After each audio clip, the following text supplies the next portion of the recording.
The Pac-12 coming into this season was known as the Conference of Quarterbacks. Caleb Williams at USC, Michael Penix Jr. at Washington. You look at Cam Ward at Washington State. You look at DJ Uiagalelei at Oregon State. You look at Shedeur Sanders at Colorado. All of these quarterbacks across this conference in the Pac-12, a conference that is no longer around, by the way, because one might argue the four best brands in that conference are now a member of the Big Ten Conference. It's December, which means it's transfer season. USC needs a quarterback after Caleb Williams is going to the NFL. Oregon needs a quarterback after Bo Nix will wrap up his Ducks career in the Fiesta Bowl against Liberty. Washington will need a quarterback after former Hoosier QB Michael Penix finishes his Husky career, hopefully, with a trip to the national championship game at the very least for our Husky fans. They're going to need somebody. They're going to need people to fill into those roles. And then you look at Ohio State now needs a quarterback with Kyle McCord in the portal. Michigan might lose J.J. McCarthy. Wisconsin, where do they fit into all of this? Do they trust in Braden Locke? If crystal balls are to be believed, and if predictions and rumors are to be believed, the Big Ten Conference could be the conference of quarterbacks in 2024. And I got to send a big thank you out to the Ducks, the Huskies, and the Trojans. Let's dive into it. Big visit weekend. Let's start first with our friends in Eugene. Let's start first with the University of Oregon. Dillon Gabriel, former UCF and Oklahoma quarterback, put up good numbers. He's proven that he is a really good quarterback, folks. And he's visiting Eugene, Oregon this weekend.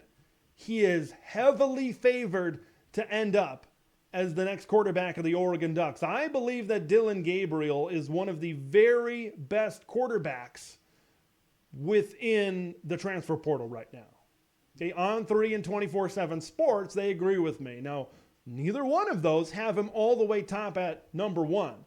But considering the offensive coaching staff at Oregon and what they were able to do with Bo Nix and turn him into a Heisman finalist, right now in Dillon Gabriel's career, I know he's got 1 year less, but right now in Dillon Gabriel's career, he might be a little bit further along than where Bo Nix was when he first came to Eugene. So keep that in mind. Now, he doesn't, like I said, he won't have as long in Eugene, Oregon, but he's already got that skill set coming in and that coaching staff and the weapons that they have. Jordan James is probably going to be back. Tez Johnson is probably going to be back for the Ducks as well. Dillon Gabriel could be great for Oregon. Let's move on to our friends in Washington that are going to be playing in the college football playoff. The crystal ball, you look inside of it, what does it say for the Huskies?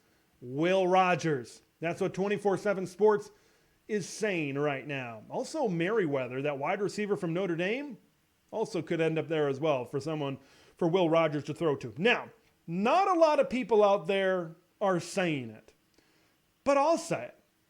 You look at Will Rogers and his stats and his numbers and how he performed in the SEC at Mississippi State in 2021 and 2022 under Mike Leach, and you might be feeling pretty good if you're Washington.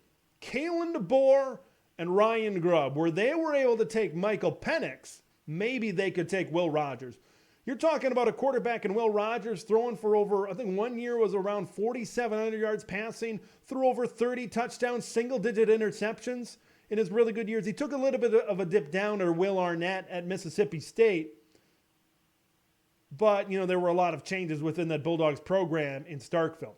You put Will Rogers into this offense, you get Jeremy Bernard to come back at wide receiver.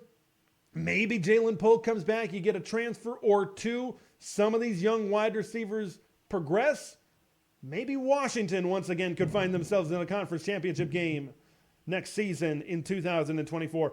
Well, the first time I heard it, I really like Will Rogers at Washington. I'm a big fan of Rogers going up to Seattle next to the fish market. So throughout all of this, there's a lot of destinations. There's a lot of really good destinations. I already mentioned Oregon. I already mentioned Washington. You know what might be the very best destination? USC.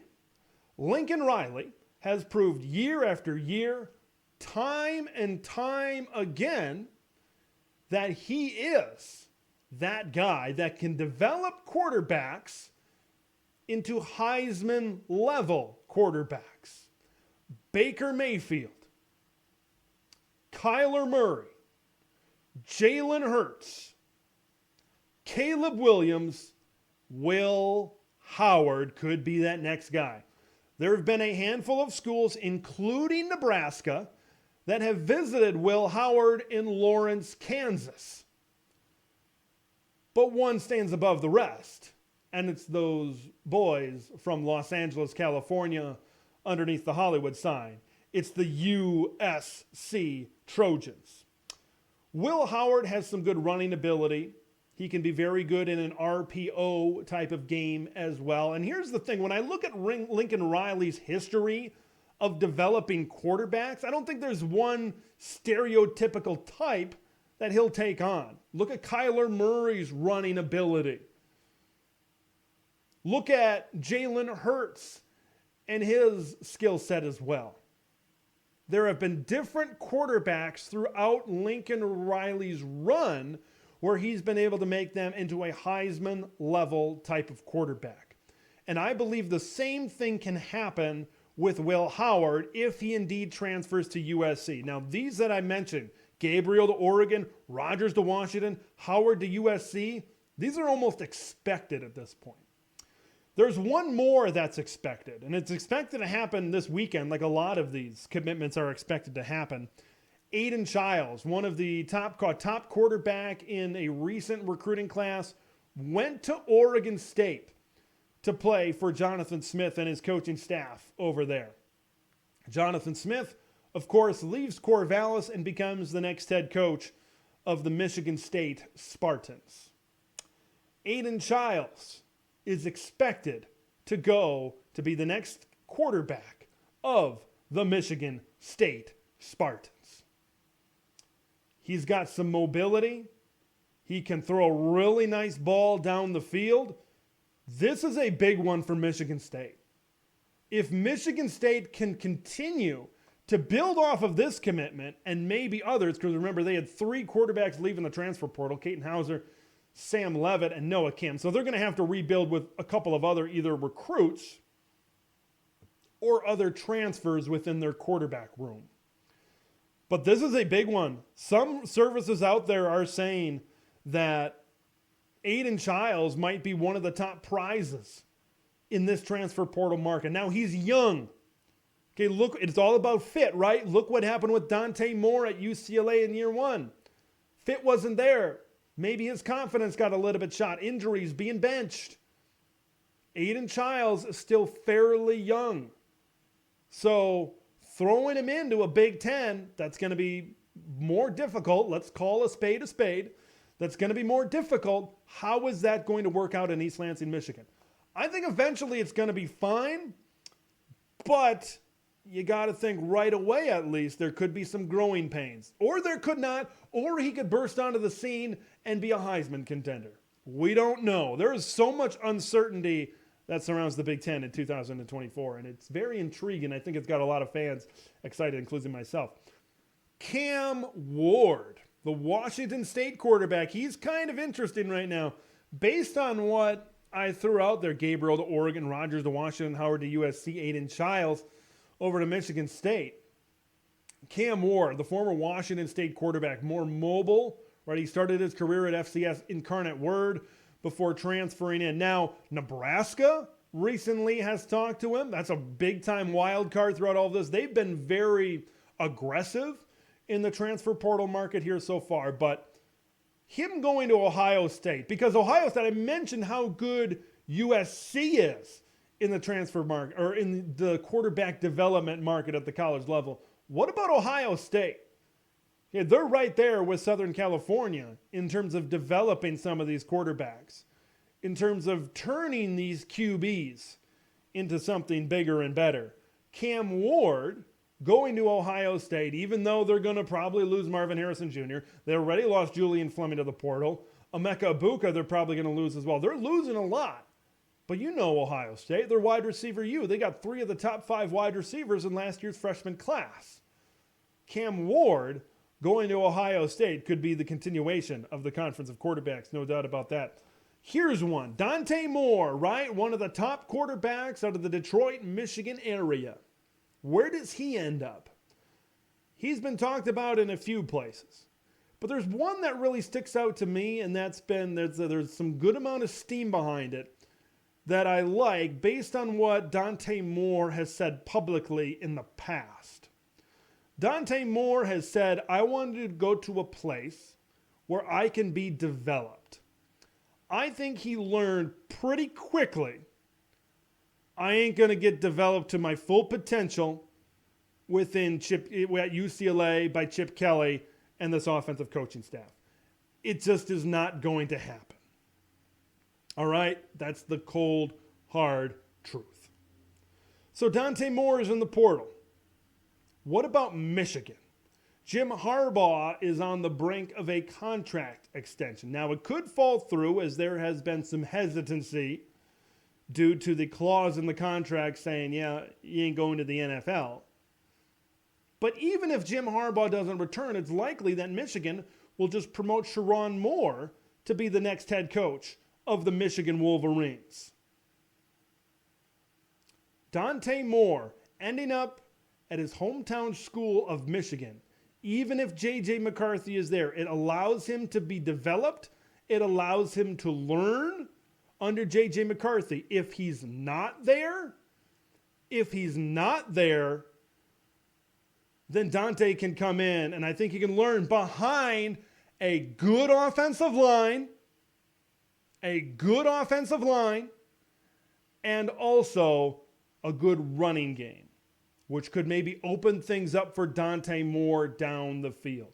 I think Dante Moore, considering what else is out there, considering some of these crystal balls and where some of these guys might end up, I believe Dante Moore to Michigan could be very beneficial for everybody involved. Let's talk about Kyle McCord for a minute. It was surprising, but then again, not surprising that he ended up entering the transfer portal, ending his career as an Ohio State Buckeye. Nebraska has been hot on him. And as I said, Nebraska's been hot on a lot of guys. Will Howard, the quarterback from Baylor, Chapin. You look at Kyle McCord, even Cam Ward, Nebraska was involved in the Cam Ward recruitment the first time he elected to enter the transfer portal. So here's the way I look at it with Kyle. That is a big upgrade for Nebraska. And that's an understatement saying that it's a big upgrade for Kyle McCord ending up as the quarterback of the Nebraska Cornhuskers. You look at it the other way from Kyle McCord's perspective. I don't think no matter where you go for Kyle, wherever you go, you had the talent that you had at Ohio State, you're going to take a step down. It's just the way it is. Ohio State is wide receiver U. There's a ton of talent there every single year. Marvin Harrison Jr., Emeka Egbuka, all these guys. And then Cade Stover at tight end, and you go on a decent run game as well. So you got to manage your expectations at a place like Nebraska. But maybe Nebraska and how they want to play, they've said multiple times, we want to be a physical team. We want to run the football. Maybe there's less pressure to make plays in the passing game at a place like Nebraska. Now, you got Malachi Coleman with a year of development, Jalen Lloyd, a couple of freshmen that should be slated to maybe have breakout sophomore years. And then you had some big-time injuries. You had Isaiah Garcia Castaneda over there as well. You had a lot of guys get injured from that wide receiving core. Gabe Irvin Jr. got injured in the running back room as well. But it allowed these freshmen to get on the field and these young players to get on the field for the Nebraska Cornhuskers and really turn this experience into maybe breakout seasons in their sophomore years. There aren't going to be a lot of expectations on Kyle McCord. He's going to be asked to play within a system. We'll see if they can land Kyle McCord in Nebraska and at least stay healthy for half the season. Nebraska's got an easier front end of the schedule. It gets a little bit more difficult in the back end. But I think that could be a favorable destination. I don't know a lot about Kyle McCord. If he doesn't end up at Nebraska, I'm not sure where he could end up. Right now, you're kind of starting to peg some of these pegs in some of their holes on the board, so to speak. If Kyle McCord doesn't end up in Lincoln, I'm not sure. The last one I want to talk about is DeQuan Finn, Toledo quarterback. We saw him earlier in the season nearly take down the Illinois Fighting Illini. He's got some mobility. He's a good quarterback.